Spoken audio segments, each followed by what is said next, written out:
오늘 함께 나누게 될 말씀은 복음이 이끄는 삶이 되겠습니다.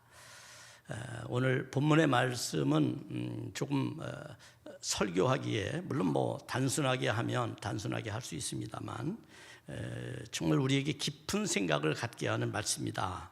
이렇게 이해를 좀 여러분에게 전제하고 싶습니다. 제가 이 본문을 여러 번 읽으면서 과연 어떻게 설교해야 되고 어떤 제목을 뽑아야 될지를 고민을 많이 했어요. 여러 번 지우고 다시 쓰고 그러면서 오늘 복음이 이끄는 삶이라고 하는 제목을 제가 달게 되었는데, 그것은 이제 저에게는 그 하나의 그 책이 있는데요. 그것은 목적이 이끄는 삶이라고 하는 리그 워런 목사님의 책이 있어요. 그 책을 제가 이제 본 기억이 있고, 그래서 오늘 본문을 목적이 이끄는 삶으로 할까 그러다가 그렇게 하면 또 우리에게 오해의 소지가 있겠다, 그런 생각을 좀 갖게 되었어요. 그래서 복음이 이끄는 삶이 좀 더 가치 있고 본질적인 성경의 가르침이니까 그렇게 우리가 주제를 정하고 이 말씀을 함께 우리가 경청하는 것이 좋겠다 하는 생각을 갖게 된 것입니다. 앞에서 말한 것처럼 이 리그 워런 목사님의 목적이 이끄는 삶이라고 하는 이 책은 한번 보여주시죠. 예, 그래요. 이 책은 사실은 너무 유명한 책이죠. 여러분 아마 책을 좀 읽는다라는 분들은 집집마다 하나씩 다 있을 정도로 100만 부 이상이 팔린 그야말로 베스트셀러 중에 베스트셀러입니다. 그런데 이 책이 한참 인기를 끌다가 지금 이제 시들해졌어요. 왜 시들해졌는가를 이 시간 좀 이야기를 하면서 오늘 본문의 말씀 속에서 제가 왜 제목을 수정을 할 수밖에 없었는지를 이야기하려고 하는 겁니다. 이 책을 이제 리그 워런 목사님은 미국에서 정말 그야말로 성공했다는, 미국식의 성공했다는 교회, 아주 초대형 교회의 목사님이십니다. 그러니까 자기의 목회가 어떻게 성공할 수 있었는지에 대한 그런 성공의 어떤 철학, 이것을 담고 쓴 책인데, 책을 시작하면서 아주 설정을 굉장히 잘했습니다. 인간은 하나님의 특별한 목적을 위해 짐을 받았다라는 게 이제 이 책의 시작을 하면서 설정해 놓은 거예요. 인간은 모두 하나님 앞에서 특별한 목적을 가지고 태어났죠. 부름을 받았죠. 우리는 다 그런 사람들입니다. 근데 여기까지는 좋습니다. 그런데 그 문제를 풀어가는 데 있어서 나중에 가서는 자기가 이제 돼버리는 거예요. 자기가.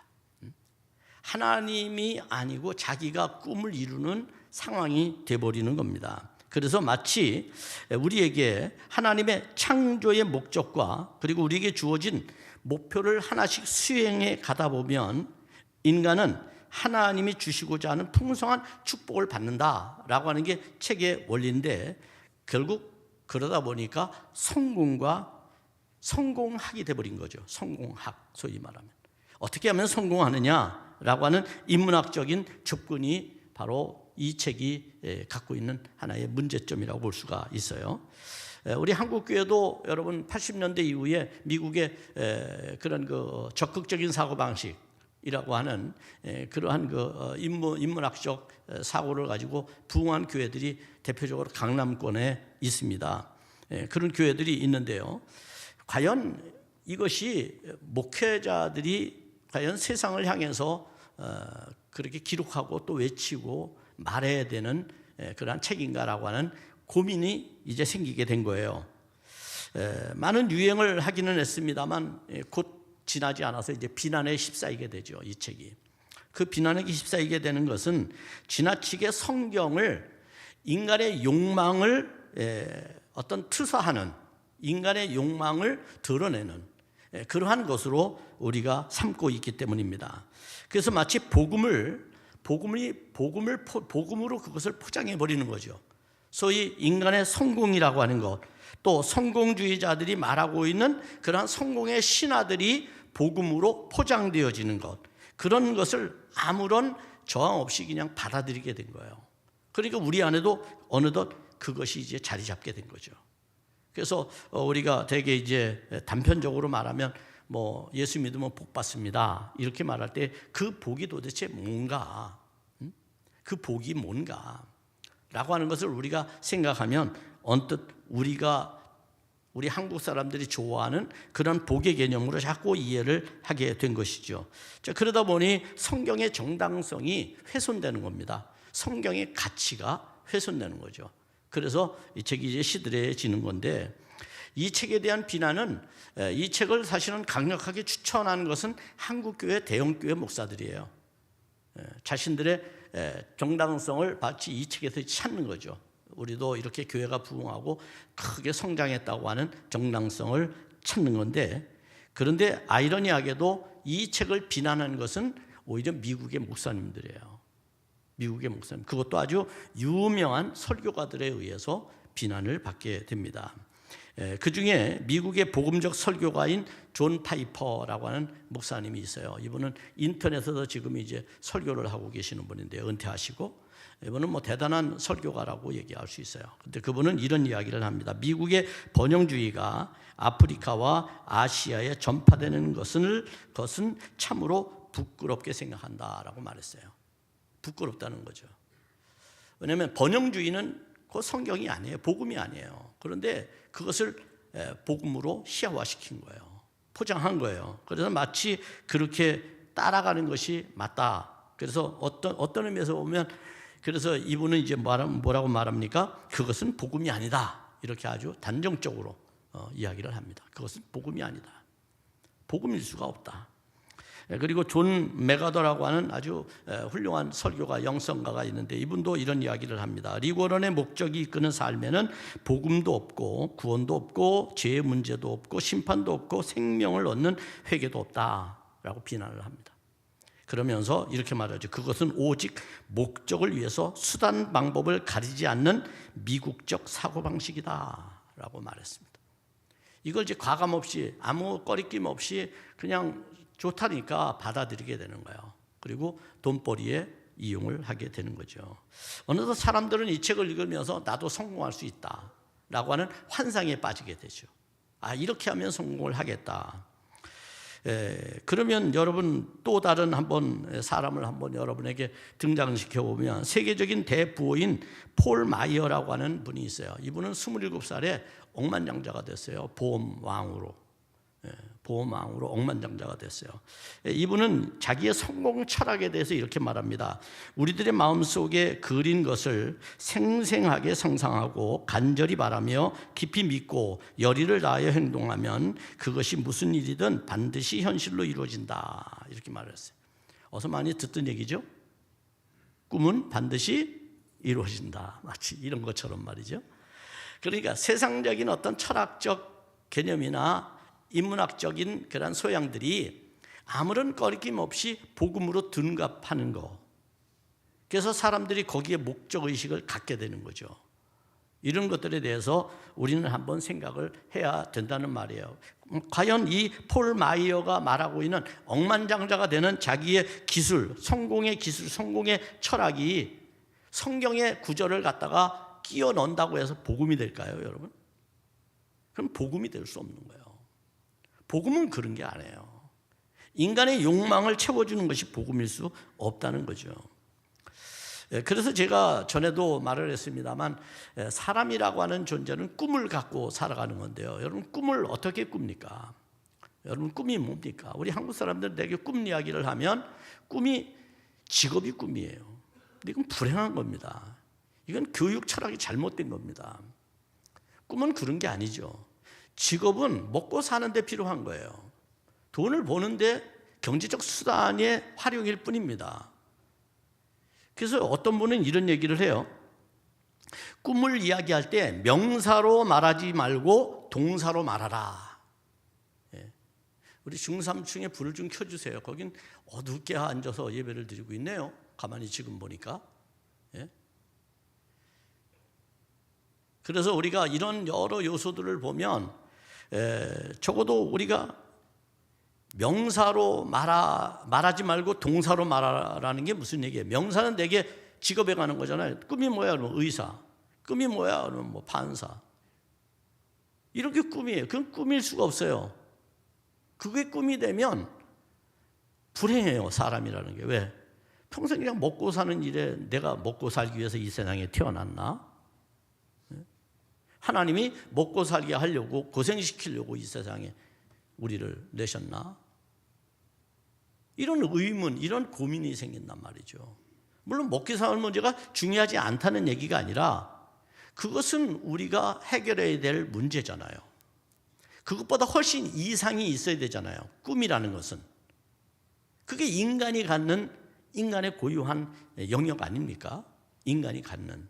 우리가 동물 아니잖아요. 여러분, 동물도 먹고 살아요. 그죠? 그럼 이거 나쁘게 표현하면 개, 돼지가 되겠다는 얘기밖에 안 되는 거잖아요. 거기에 머문다면. 교육은 이상을 꿈꾸게 해주는 거예요. 그렇기 때문에 동사로 하지 말고, 명사로 하지 말고 동사로 하라는 얘기예요. 소위 말하면 이런 거죠. 꿈이 뭐냐 말할 때, 나는 사람들을 가르치겠습니다. 사람들을 섬기겠습니다. 봉사하겠습니다. 예? 뭐 약한 사람들을 자기가 케어하겠습니다. 뭐 이런 어떤 자기의 실제적인 삶이 반영되는, 그래서 그것이 남에게 영향력을 미치는, 나 혼자의 잘됨이 아니라 다른 사람에게 영향력이 가는 그런 꿈들을 우리가 이야기하면서 그 꿈에 대한 정진을 펴가야 되는 거죠. 그러니까 내가 의사가 되고 난 다음에 그 너머에 꿈이 있는 거죠. 그 직업을 직업으로서 갖는 거고 직업 너머에 꿈이 있어야죠. 그러니까 꿈이 있는 사람, 진짜 꿈이 있는 사람은 의사가 되어서도 휴가 때 아프리카나 동남아나 이런 데 가서 의료 봉사를 하고 오는 사람들, 가난한 사람을 먼저 챙기는 사람들. 그런데 그냥 의사가 꿈인 사람은 어때요? 그냥 돈벌이를 위해서만 살아가는 사람들. 차원이 다른 거죠, 여러분. 이게 가치 체계라는 게 이만큼 우리한테는 중요하다는 거예요. 그러니까 국민의 건강성이라고 하는 것은 바로 이런 데서 생기는 거예요, 우리 모두가. 그래서 마크 웨이 트웨인이라고 하는 분이 있어요. 마크 트웨인이라는 분은 이런 얘기를 합니다. 우리에게 가장 의미 있는 날은 이 세상에 태어난 날과 왜 이 세상에 태어났는지를 아는 날이다, 이렇게 얘기를 했어요. 오늘 생일 축하했잖아요. 자기 태어난 거 잘 알죠? 그죠? 여러분, 여러분 태어난 날 다 알죠? 모르는 사람 하나도 없어요. 그래서 생일 안 차려준다고 막 난리 부리잖아요. 그런데 여러분이 왜 태어났는지를 아세요? 그 목적을 아세요? 이러면 이제 심각해지죠. 태어난 날은 아는데 내가 왜 태어났는지 깨달은 날, 그걸 발견한 날, 깨우친 날, 이 날을 우리가 잊어버리고 산다는 거예요. 이거 신앙적으로 말하면 하나님 앞에서 구원을 체험하고 내가 하나님의 자녀라고 하는 확신을 갖게 된 그 날을 잊어버리는 거하고 똑같아요. 그건 의미가 없는 거죠. 의미가. 그래서 우리에게 이런 삶의 깨우침은 매우 중요하다, 이렇게 얘기할 수가 있습니다. 여러분, 우리는 오늘 본문을 보면서 이런 제가 앞에서 이야기했던 이 목적이 이끄는 삶이라든지 우리의 삶의 목표, 꿈, 이런 것들이 과연 우리의 삶에서 우리를 이끌어가는 것일까? 크리스찬은 뭐가 우리를 이끌어가야 될까? 이거에 대해서 우리가 오늘 본문 말씀을 통해서 깨달아야 될 아주 중요한 그러한 주제라고 생각을 합니다. 그것은 바로 복음이 우리를 이끌어가야 하는 것이죠. 복음이라고 하는 게 우리에게서는 그 어떤 것보다도 중요하고 가치 있고 생명력 있으며 영원한 것이다. 여러분, 이렇게 믿으시기 바랍니다. 그래서 우리가 예수를 믿는 데 대한 명분, 정체성이 복음이 우리를 이끌어가게 될 때에 세워지게 되는 거예요. 예수를 믿으면서도 세상 사람보다 더 그냥 그런 꿈들을 꾸고 있다면 우리가 사실은 무엇인가 잘못 신앙을 행하고 있는 것이다, 이렇게 볼 수가 있기 때문인 거죠. 예수님께서는 이 땅에 오실 때에 분명한 목적을 가지고 이 땅에 오셨어요. 그분은 괜히 심심해서 오신 분이 아니에요. 여러분, 그리고 그 목적대로 복음적 삶을 사시다가 돌아가신 분이 예수님이에요. 복음적 삶을 사셨어요. 그러니까 이제 예수님은 제자들을 선택하시고 부르시고 가르치시고 고치시고 구원하는 일을 평생 그가 해오셨다는 걸 알 수가 있습니다. 이런 예수님의 모습을 보면서 지난주에 우리가 말씀을 한번 떠올려 보세요. 이런 예수님을 보면서 사람들이 뭐라고 말했죠? 예수님을 보면서 그들은 뭐라고 말했냐면 새로운 권위다라고 말을 했어요. 새로운 권위. 소위 말하면 1장 27절에 보면 권위 있는 새 교훈이다 이렇게 말을 한 거예요. 권위 있는 새 교훈. 교훈은 뭡니까? 가르침에서 얻는 거죠. 그죠? 배움에서 얻는 거잖아요. 그러니까 여기서 권위는 예수님의 가르침에 있다. 예수님의 가르침은 하나님의 말씀이다. 아멘. 그러니까 말씀이라고 하는 것이 진정 우리에게 있어서 새로운 깨우침과 가르침을 제공해 주는데, 이때 그 예수님의 가르침, 소위 복음은 세상이 그동안 유대인들이 들어왔던, 그동안 유대인들이 믿어왔고 들어왔고 알고 있던 그러한 지식과는 전혀 다른 것이었다. 이것에 대해서 그들이 놀라워했다는 거죠. 여러분, 얼마나 멋집니까? 예? 새로운 것을 발견하는 것처럼 희열이 어디 있습니까? 기쁨이 어디 있습니까? 가령 예를 들어서 여러분이 오늘 성경에 보면 뭐 귀신을 내어쫓고 병자를 고치고 이런 얘기가 나옵니다, 많이. 여러분이 이것에 대해서 그동안 어떻게 이해를 하고 있는지, 물론 뭐 예수님이실 때 병자도 고치고 귀신도 내어쫓으시죠. 그런데 그게 정말 우리에게 주는 메시지가 뭘까요? 한번 우리 깊이 생각을 해야 됩니다. 여러분, 성경에 보면 더러운 귀신이라고 말을 해요. 더러운 귀신은 항상 사람을 괴롭혔어요. 그리고 사람이 예수님이 보기엔 불쌍했어요. 왜 불쌍했냐면 그들이 더러운 귀신에 의해서 지배당하고 있기 때문이었어요. 무엇인가에 지배를 당하고 있으면 그가 이끄는 대로 끌려가는 거예요. 여러분, 그것이 중요한 거예요. 포인트는 오늘 병자를 고치는 행위가 중요한 게 아니에요. 어떻게 고쳤느냐, 그래서 막 그거 흉내내는 사람들이 있어요. 예? 자기도 예수님처럼 돼보겠다고 말이에요. 내 예수님 명하노니 물러가라 막 이렇게 말이죠. 귀신을 쫓아냈어요. 우리가 생각하는 귀신이 있어요. 그게 똑같은 겁니까? 동양적인 귀신, 여러분 지난주에도 말했습니다만 죽은 영혼이죠. 죽은 혼이잖아요. 죽은 망자의 혼이잖아요. 우리가 동양에서 생각하는 귀신은 부모, 조상에 대한 혼이고요. 먼저 죽은 사람들에 대한 혼이에요. 구천에 떠도는, 그들이 얼마나 한을 품었는지 억울한지 살아있는 사람 괴롭힌단 말이에요. 평상시에 나한테 잘못한 사람 괴롭힌단 말이에요. 네? 그래서 여러분 무당이나 이런 사람 하는 거 보세요. 조상신이 들어왔다고 말하잖아요. 그래서 귀신 들렸다고 말하잖아요. 쫓아내야 된다고 말하잖아요. 그걸 정말 성경이 말하는 거예요? 성경이 뭐 한국에서 쓰여졌어요? 아니란 말이에요. 성경은 그거보다 훨씬 더 넓은 의미의 영적 세계에 대해서 이야기하고 있단 말이에요. 그럼 우리가 그런 바탕을, 배경을 이해하고 성경을 접하고 받아들여야 되는데 그냥 우리식의 성경을 받아들이니까 자꾸만 거기에 머물러 있는 거예요. 그러니까 자꾸만 뭐 병을 고쳤다, 귀신을 내어 쫓았다라고 하는 것이 복음으로 둔갑해버린 거예요. 그게 복음인 줄 알아요. 복음은 그게 아니란 말이에요.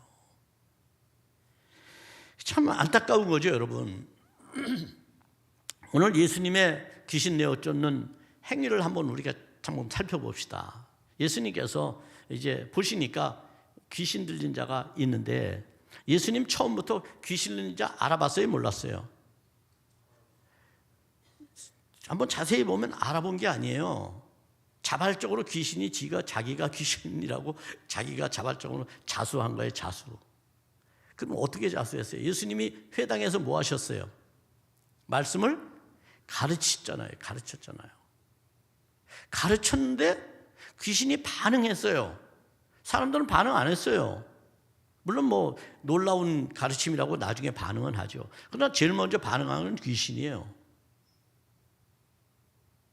그러면 우리가 생각하는 그 귀신이 아니라는 것을 알겠죠. 이게 뭔가 도대체?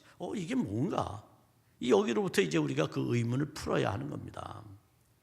성경에서 귀신이라는 말은 사실은 푸뉴마라고 하는 이 영이라고 하는 말로 다 사용이 되어져요. 성령도 푸뉴마, 귀신도 푸뉴마.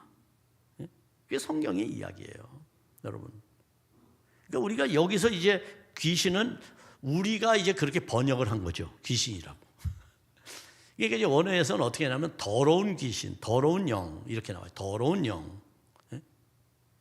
그러면 더러운 영은 뭐고 깨끗한 영은 뭐냐?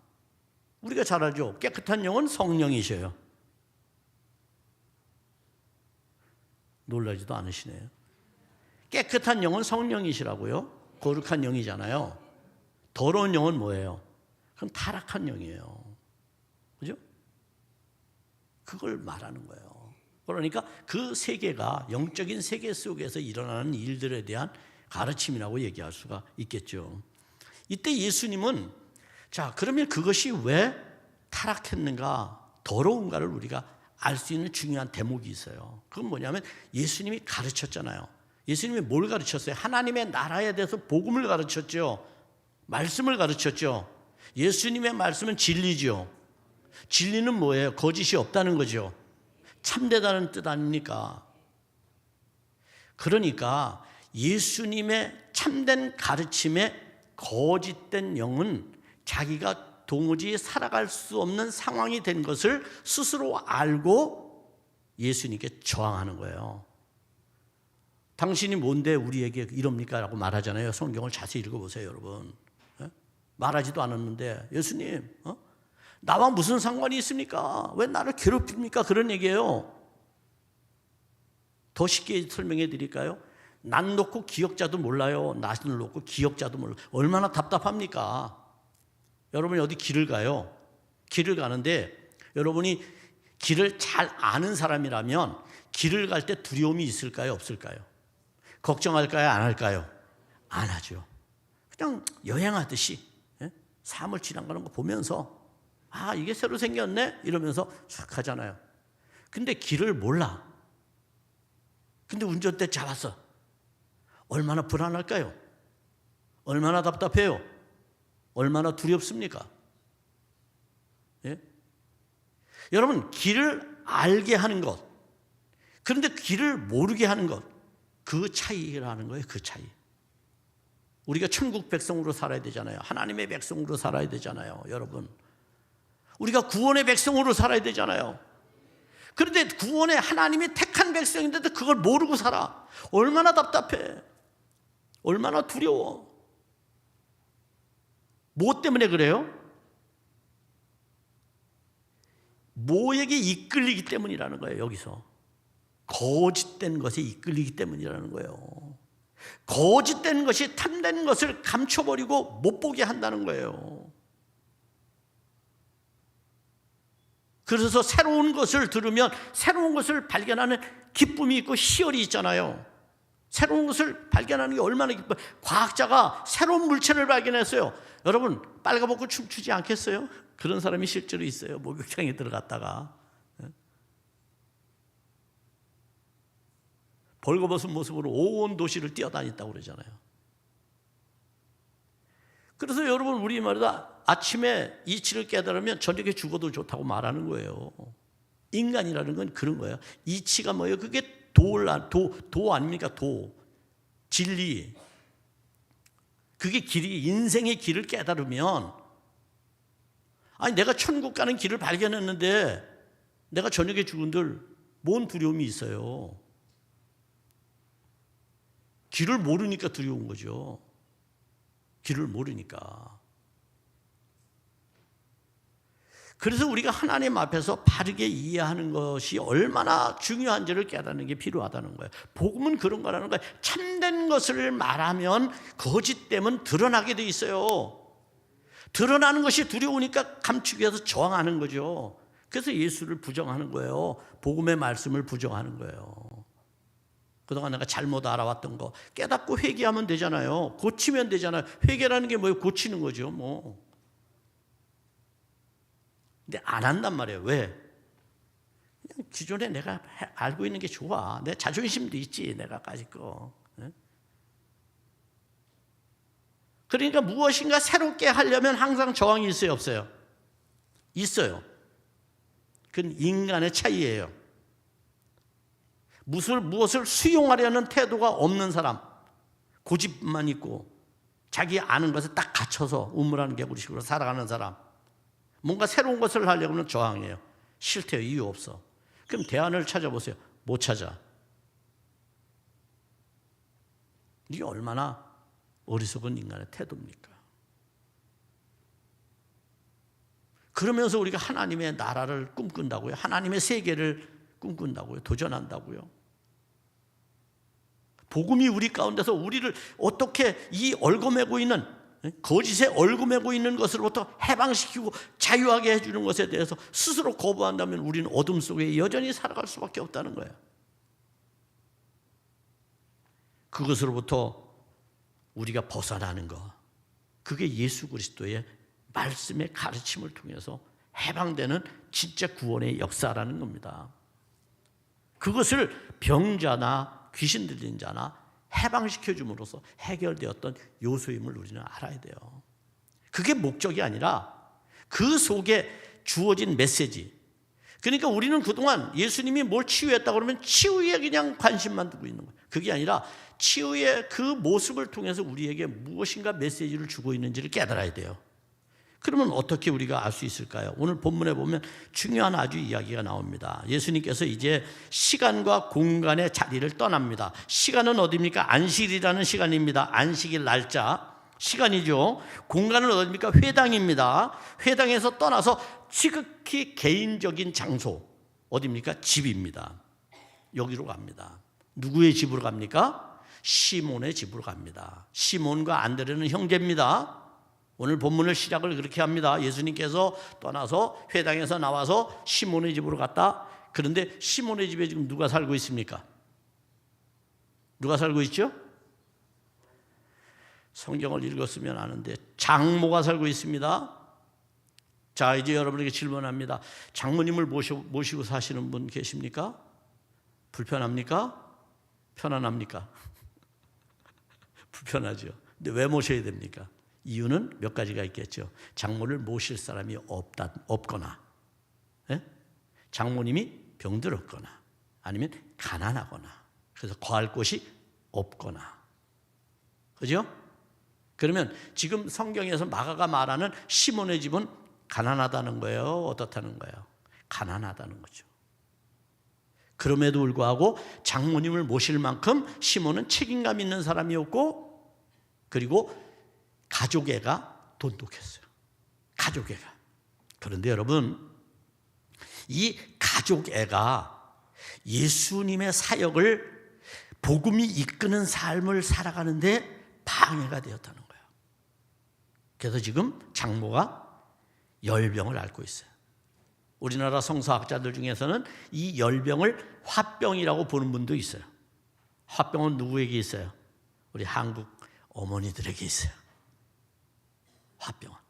이건 세계의학계에 등재된 단어입니다. 여러분, 화병이라는 게 공식적으로.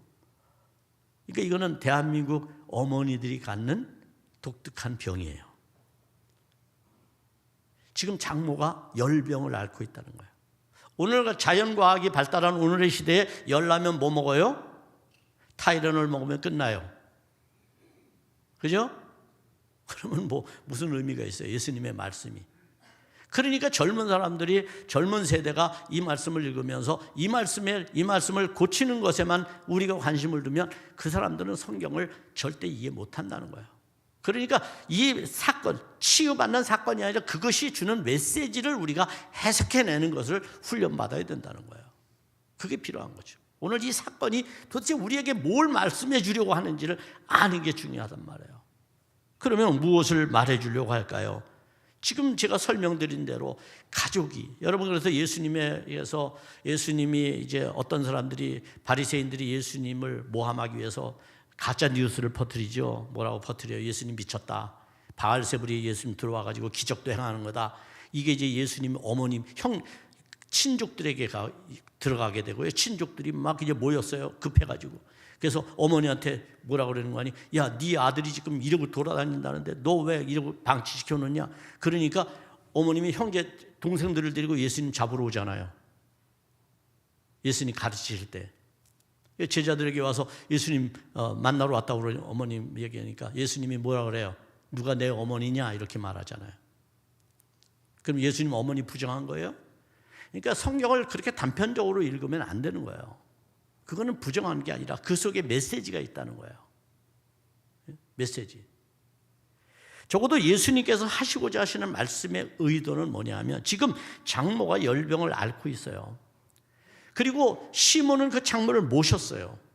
그러면 시몬이 예수님을 따라가겠다고 제자를 너 날 따르라 그랬는데 시몬은 지금 근심 중에 있는 거예요. 그럼 예수님 그거 그냥 버려두고 가요? 그래서 찾아와서 이 여인에게 행하는 모습이 진짜 오늘 이 본문이 갖고 있는 특색이에요. 그건 뭐냐면 예수님이 이 여인의 손을 잡아준단 말이에요. 이 대목이 굉장히 중요한 거예요. 당시에는요, 여자의 손을 함부로 잡을 수가 없어요. 그런데 지금 그 손을 잡아 일으켜줘요. 그리고 열병은 떠나가고 이 여자는 어떻게 해요? 수종을 들었대요. 오늘 본문에 보니까 수종을 들었대요. 이 말이 여러분 어마어마한 말입니다. 초대교회의 이 가치가 얼마나 대단한 가치인지를 여러분 기억해야 됩니다. 이 수종들다라고 하는 말은요, 이 땅에서 행하는 일이 아니고요, 하나님 나라에서 천사들이 하나님을 모실 때 사용하는 말이에요. 헬라어의 용어로. 이 말을 우리는 디아코니아라고 말하죠. 디아코니아. 이 디아코니아라고 하는 것은 섬김의 사역을 말하는 거예요. 섬김. 교회는 디아코니아가 있어야 돼요. 네? 여러분, 이 디아코니아의 사역은, 디아코니아라는 말은요, 합성어예요. 디아라고 하는 말은 뭐뭐를 통하여, 코니아라고 하는 말은 먼지. 눈치가 빠른 사람들은 이제 이해를 해요. 섬기는 것은 어떤 것일까? 섬기는 것은 먼지 나도록 뛰어다니는 거다. 재미가 없는데 저 혼자만 웃네요. 네? 제가 예전에 어릴 때 보니까요, 동네 잔치가 열리면요, 동네 우리 어머님을 비롯해서 모든 어머니들이 다 모여가지고 막 그때는 왜 그렇게 저 한복을 입고 다녔나 모르겠어. 그게 의상이었으니까 거기다가 가운데다가 쫙 한 다음에 끈을 딱 묶죠. 그리고 뛰어다니 열심히 치맛바람이 휘날리면서 포장이 안 돼 있잖아요. 마당이 전부. 먼지가 풍풍 나는 거죠. 무슨 얘기예요? 섬김은 분주한 거예요. 섬기는 대상을 집중하면서 다른 거 보지 않는 거예요. 천사들은 하나님을 섬기는데 분주했어요. 지금 예수님을 섬기는데 이 장모가 그랬다는 거예요. 근데 이것은 초대교회의 엄청난 사건이에요. 초대교회는요, 이 섬김이 초대교회를 부흥시키는 동력이었어요. 성경을 깊이 읽지 않으면 그런 거에 대해서는 외면해버려요. 왜? 그럼 우리가 고생해야 되니까, 헌신해야 되니까, 희생해야 되니까. 그러니까 맨날 기도하라, 나가서 복음을 전해라, 맨날 이 얘기만 한단 말이에요. 안 해요. 초대교회 성도들이 믿지 않는 사람들이 놀란 것은요, 그들의 이 헌신, 섬김 때문에 그런 거예요. 헌신 때문에, 희생 때문에. 여러분, 거기에 가치가, 여러분도 생각해도 가치가 있는 곳에 희생을 하려고 하지 가치가 없는 곳에 희생합니까? 안 하죠. 안 해요. 여러분, 가치가 있어야지 하는 거예요. 사람은. 결국은 교회는 뭡니까? 여러분, 복음이 이끄는 삶이라고 하는 건 어떤 거예요? 그것은 서로 섬기며 기쁨으로 봉사하고 교제 속에서 빛을 발하는 거예요. 교회 안에 그런 아름다운 일이 일어나야 돼요. 우리 교회가 춤추는 교회가 목적이잖아요. 목표잖아요. 그런 거예요. 먼지 나도 우리가 신바람 나가지고 말이죠. 서로 섬기면서 으쌰으쌰하고. 아멘 안 하려면 마음대로 하시고.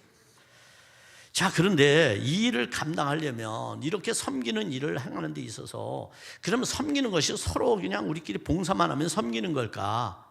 아니죠. 오늘 성경은 깊이 있는 섬김의 두 가지 모습을 우리에게 또 말해줘요. 예수님이. 자, 예수님은 어떻게 하셨어요? 장모집에서 나와서 새벽에 혼자 기도하러 한적한 곳에 가셨어요. 왜 가셨을까요? 사람들이 너무 많았어요. 여러분, 기도는요 왜 해야 되는지 아세요? 내가 뭔가 우쭐해지려고 할 때, 사람들의 인기가 높아질 때 기도해야 돼요. 하나님 앞에. 그리고요, 내가 영적으로 침체돼서 하나님의 사명을 감당하지 못할 만큼 바닥으로 추락해 있을 때, 그때 기도해야 돼요. 그럼 기도를 여러분 안 하시잖아요, 지금. 그러면 여러분들은 지금 건강하다는 거죠. 칭찬하는 겁니다. 양심이 좀 찔리겠지만. 기도하십시오. 기도하세요. 예수님 기도했잖아요. 예수님은 기도할 필요가 있어요, 없어요?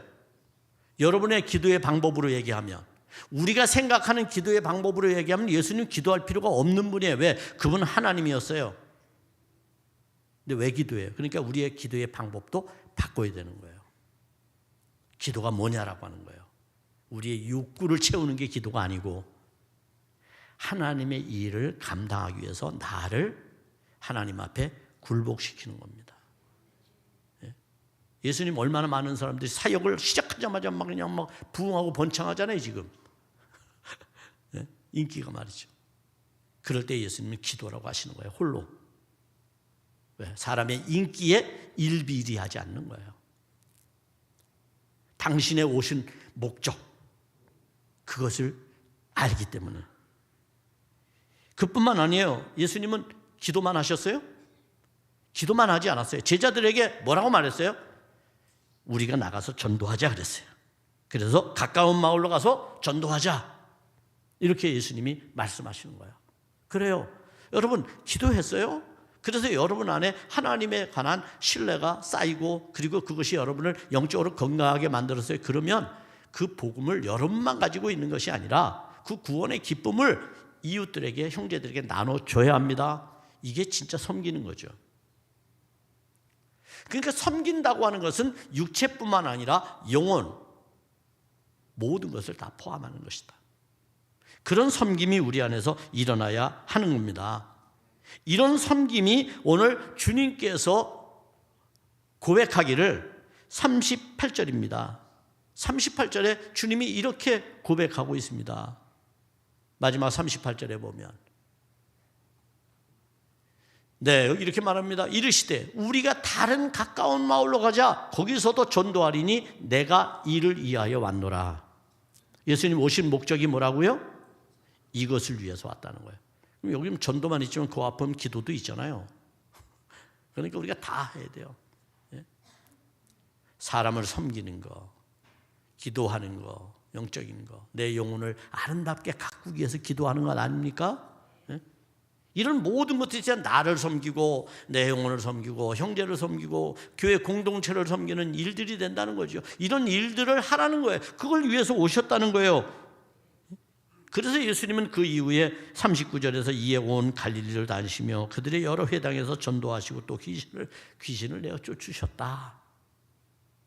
거짓된 것으로부터 해방시켜 자유, 눈이 확 띄어짐으로 천국을 바라보고 하나님의 세계를 바라보고 하나님의 말씀에 나를 바치고 충성을 다하는 그러한 삶으로 그들을 변화시켰다는 것을 깨닫게 됩니다.